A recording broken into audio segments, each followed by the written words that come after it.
Hello everyone, welcome to our another blog video. আমরা আজকে চলে এসেছি নাচল, এক বড় ভাইয়ের সাথে দেখা করতে। আসসালামু আলাইকুম ভাইয়া। ওয়ালাইকুম আসসালাম রহমতুল্লাহ। ভাই কেমন আছেন? আলহামদুলিল্লাহ ভাইয়া, তুমি কেমন আছো? আলহামদুলিল্লাহ ভাইয়া, অনেকদিন পর ভাইয়ের সাথে দেখা। আজকে আসলাম ভাইয়ের বাসায় দাওয়াত খেতে। আজকে দেখো আপনাদের সেই দোতলা বাড়ি, প্রথম দেখলাম আমি মাটি দিয়ে তৈরি দোতলা বাড়ি। পুরো বাড়ি ভিডিও করে মানে ফুল অ্যারাউন্ড দেখাবো আমরা। তুমি আশেপাশের একটা ভিউ নিতে পারো, যে আশেপাশের আমাদের হ্যাঁ, সবগুলো আশেপাশে বাড়ি দেখার চেষ্টা মোটামুটি করছি। মাটির। এই যে সামনে দেখতে পাচ্ছি, এতে বড় ভাইদের আগের বাড়ি।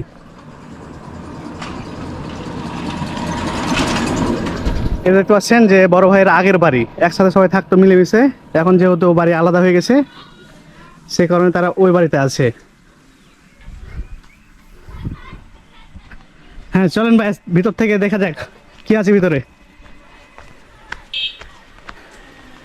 টর্চটা জ্বালেন ভাইয়া, সামনে উঠবো তো। এ হচ্ছে দেওয়াল, হচ্ছে মাটির বাড়ি। যারা কখনো দেখেননি অবশ্যই দেখবেন এবং সাথে থাকবেন।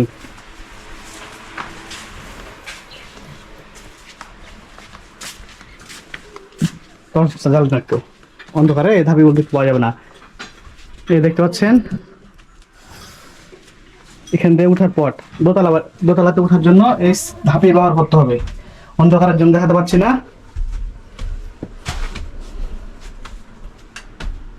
এই যে এটা হচ্ছে ওপরতলা, ভিতরে নাও, এটা হচ্ছে বড় ভাইয়ের রুম।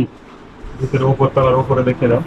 এই যে এই দেখতে পাচ্ছেন ওপরতলার রুম। রুমটা অনেক সুন্দর, পরিপাটি ভাবে সাজানো আছে এবং দেখে মনে হবে না যে এটা মাটির তৈরি বাড়ি।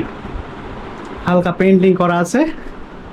উপরের দিকটা নাও। এই যে উপরের দিকটা এই হচ্ছে উপরে মাচান করা আছে, তাই না ভাইয়া? হ্যাঁ, উপরেও ধানটা আমরা রাখতে ও নো, এই যে উপরে ধান টান রাখা যায়, আবার পেঁয়াজ রসুন রাখা যায়, তাই না? হ্যাঁ, অনেক কিছু রাখা যায় উপরে। এটা একটা কোঠা বলা যেতে পারে, জি জি জি। কোঠার মতো। আচ্ছা, বাইরে আসো।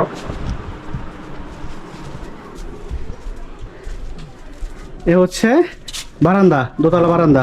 সম্পূর্ণ মাটির দেয়াল। হ্যাঁ সম্পূর্ণ মাটির, এবং কাঠ এবং বাঁশ ব্যবহার করা হয়েছে। এগুলো হচ্ছে কুঠি নাকি ভাইয়া, নাকি বলে এগুলো? হ্যাঁ, ধান রাখা কুঠি, এগুলোতে আমরা ধানের বীজ রাখি। হ্যাঁ ধানের বীজ রাখে বা বীজ সংগ্রহ করে, যাতে বীজগুলো নষ্ট না হয় সেজন্য বীজ সংগ্রহ করে রাখে। আর এইটা মূলত ধানের গোডাউন, তাই না? এখানে গোডাউন বলা যেতে পারে, ধান রাখা হয়। হ্যাঁ, ধান মজুত করে রাখে এখানে, পরবর্তী যাতে দাম পায় এবং বিক্রি করে।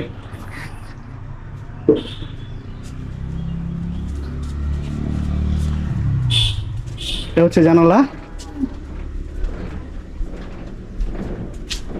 সব মিলিয়ে অসাধারণ। আমি প্রথম দেখলাম, ফার্স্ট টাইম এমন দোতলা বাড়ি দেখলাম। একতলা দেখেছি আমি, কিন্তু কখনো দোতলা দেখিনি। এর বাস করতে কেমন লাগে ভাই আপনাদের? হ্যাঁ, অসাধারণ। কারণ আমরা জানি কি যে গ্রীষ্মকালে এমনিতেই ইটের বাড়িতে খুব কষ্ট হয়। সেই জায়গা থেকে মাটির বাড়িতে থাকার একটু সুবিধা হচ্ছে যে গ্রীষ্মকালে আমরা সেই কষ্টটা অনুভব করি না। মোটামুটি একটা জি, জি। নাতিশীতোষ্ণ আবহাওয়া এখানে বিরাজ করে। তো ভাই বর্ষাকালে কোনো কোনো সমস্যা হয় কি? না, বর্ষাকালে তো সমস্যা হওয়ার কোনো কারণ নাই। আর যে এর মৌসুমে, যে বৈশাখীর মৌসুমে ঝড় ঝাঁকাশ। ঝড় ঝড় ঝঞ্ঝাট যদি হয়, এখন সেক্ষেত্রে তো ইটের বাড়ি মাটির বাড়ি বলে কোনো বিষয় না। জি, জি, জি। যদি বাড়ির টিন শক্ত থাকে, টিন নিয়ে কোনো সমস্যা না হয় বা বাড়ির অবকাঠামো ঠিক থাকে, তাহলে ঝড় কোনো ব্যাপার না। তো ভাইয়া শীতের সময় কি অতিরিক্ত শীত লাগে না শীত কম লাগে? না, যেহেতু এখানকার দেওয়ালগুলো অনেক পুরু, জি। এই পুরুত্বের কারণে অতিরিক্ত শীত লাগার কোনো কারণ নাই, ও যেটা হয়তো মাটির বাড়িতে অনুভব করা যায়। বা দেখা যায় যে ইটের বাড়িতে হয় কি যে ফজর পর্যন্ত ঘর প্রচণ্ড গরম হয়ে থাকে, জি।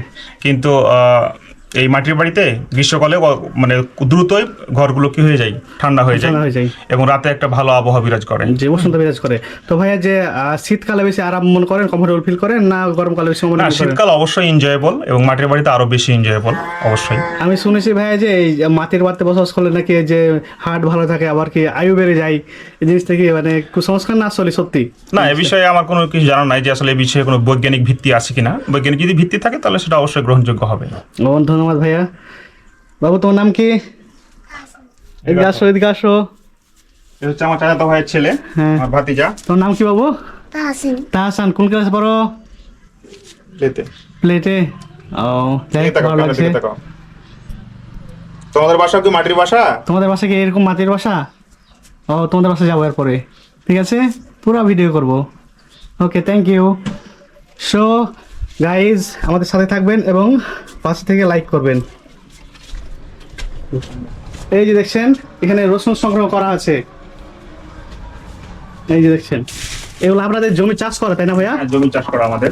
ও এখন তো রসুনের অনেক দাম, অনেক চাহিদা। আলু, পটল, মানে অনেক মোটামুটি সবজিগুলো, অনেক মশলা আমরা নিজের বাসা উৎপাদন করা। ও, তাহলে পেঁয়াজ রসুন থেকে শুরু করে ধান থেকে শুরু করে সবগুলো চাষ করা হয়? হ্যাঁ, মোটামুটি আমাদের যে খাবার চাহিদা জি, জি। মোটামুটি নিজেরাই আমরা পূরণ করতে পারি। হ্যাঁ। পুকুরেও মাছ আছে। আচ্ছা আচ্ছা, নিজে পূরণ করে তারপর বাজার করেন?